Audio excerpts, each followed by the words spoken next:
Today I need you to embrace what comes hard. Today I need you to accept the challenge. Today I need you to fall in love with the process. There will be plenty of opportunities to get discouraged, to lose your passion and think that it's not meant to be. But if you're going to reach your destiny, you have to have a made-up mind. If you give up after the first time or the 5th time or the 30th time, what that really means is you didn't want it bad enough. There should be something you're believing for, that you are relentless. You are not moved by how impossible it looks. You're not discouraged by how long it's taking. You don't give up because people told you no. Your attitude is, if I have to believe my whole life, I am not going to stop believing. I am not going to take no for an answer. I'm not going to settle for mediocrity. I'm going to keep pursuing what was in my heart. And ask ourselves, what do I really want? What do I really want? And write it down. Writing causes thinking. Thinking creates an image. And you get these images going, you're building a vision in your mind. It's the visionaries that's changed the world. Think of that. But what keeps that competitive edge, what keeps you on top, is the ability to think and prepare mentally over and over and over again. The body has limitations, the mind does not. We focus so much on what goes on from the neck down that we forget it all starts from here. Everything starts from here. If you're not mentally ready, you're never really physically prepared. And that's where the preparation starts. What would your life be like as you look toward the future if you decided, I'm not going to allow my fears to stop me?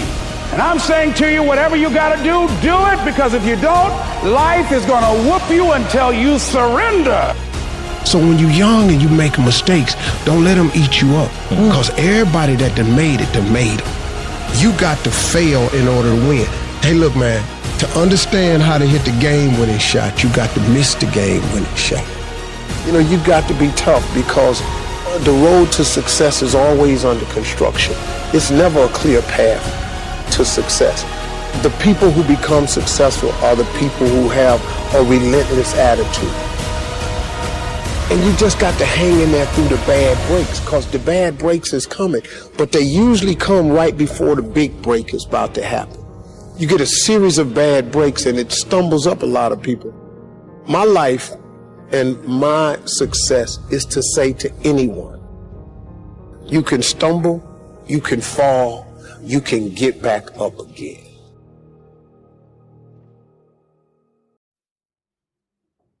No matter what you face, no matter how bad it is going to be, when there is a challenge,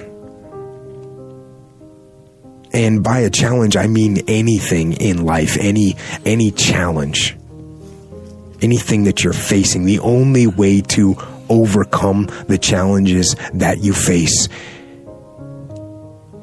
is to start walking. Take that step every day, no matter what you are facing. Get up and start walking. I have the ability to see the end before the beginning even begins.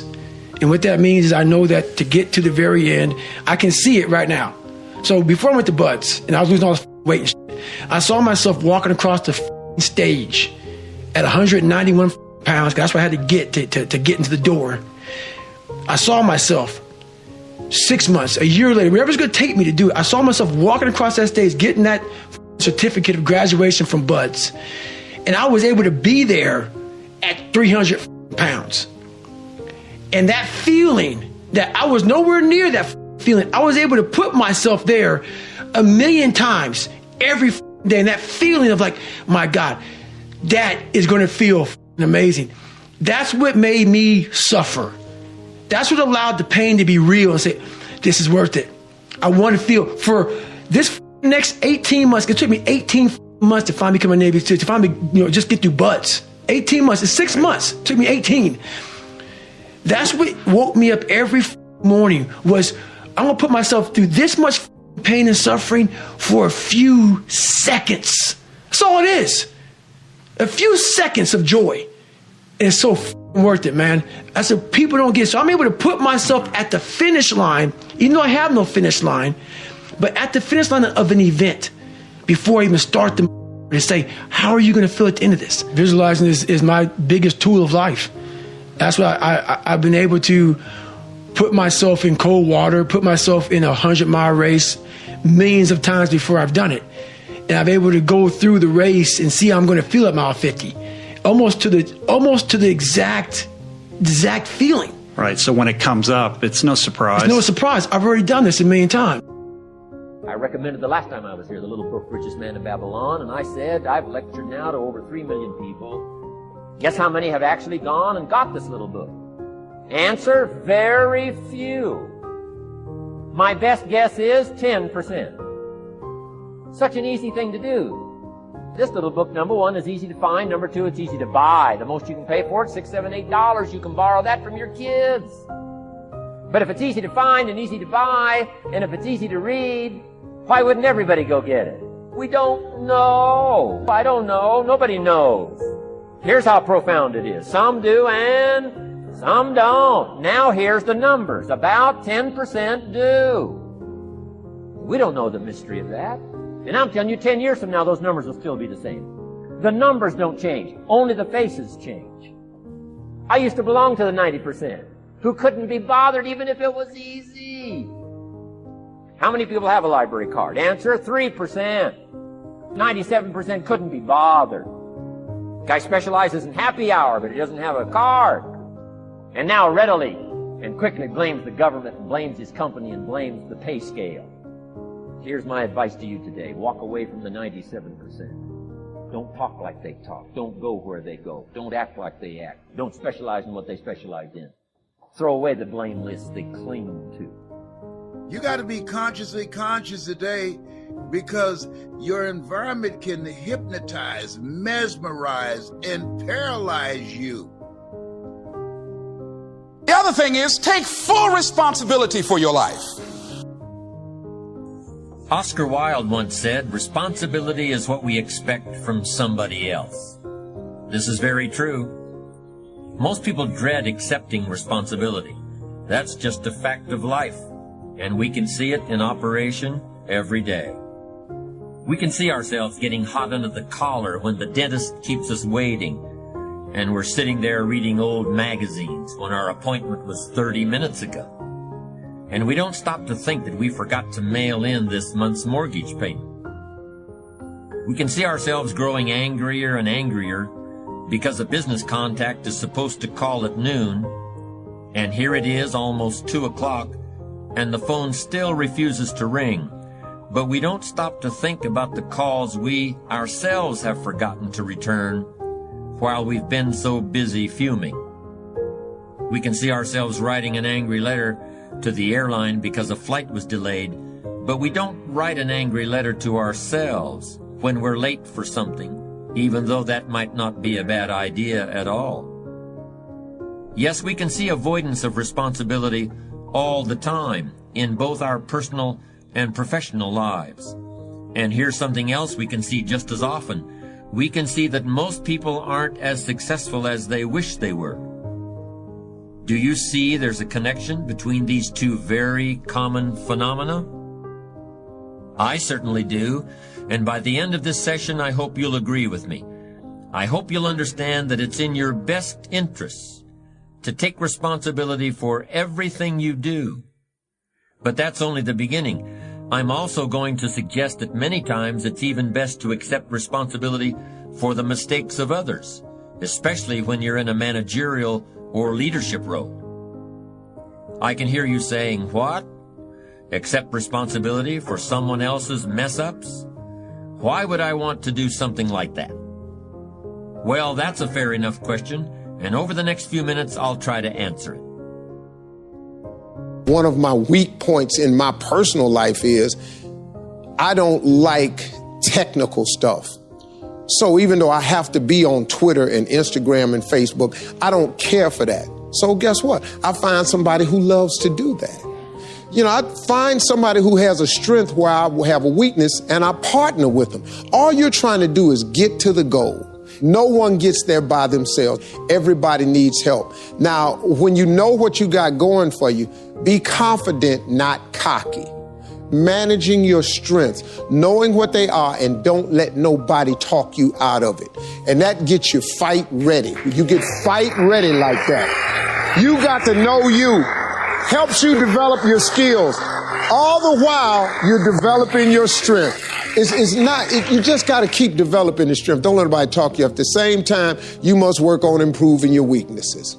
So I've had to, in spite of myself, get on Instagram, get on Twitter, get on Facebook. I got to do the videos whether I want to or not, because the world is moving to social media.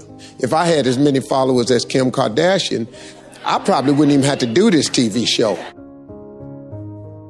During the years when professional basketball was just beginning to become really popular, Bill Russell, who played center for the Boston Celtics, was one of the greatest players in the Pro League. He was especially known for his rebounding and his defensive skills. But like a lot of very tall centers, Russell was never much of a free throw shooter. His free throw percentage was quite a bit below average, in fact.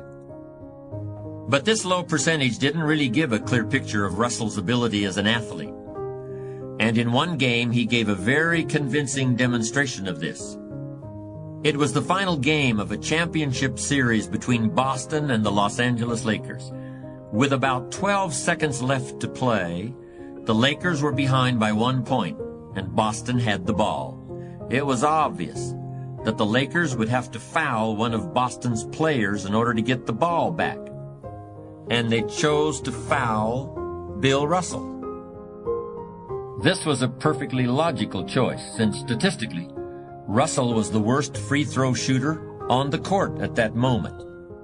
If he missed the shot, the Lakers would probably get the ball back, and they'd still have enough time to try to win the game. But if Russell made his first free throw, the Lakers' chances would be seriously diminished, and if he made both shots, the game would essentially be over. Bill Russell had a very peculiar style of shooting free throws. Today, no self-respecting basketball player anywhere in America would attempt it. Aside from the question of whether it's an effective way to shoot a basket, it just looked too ridiculous.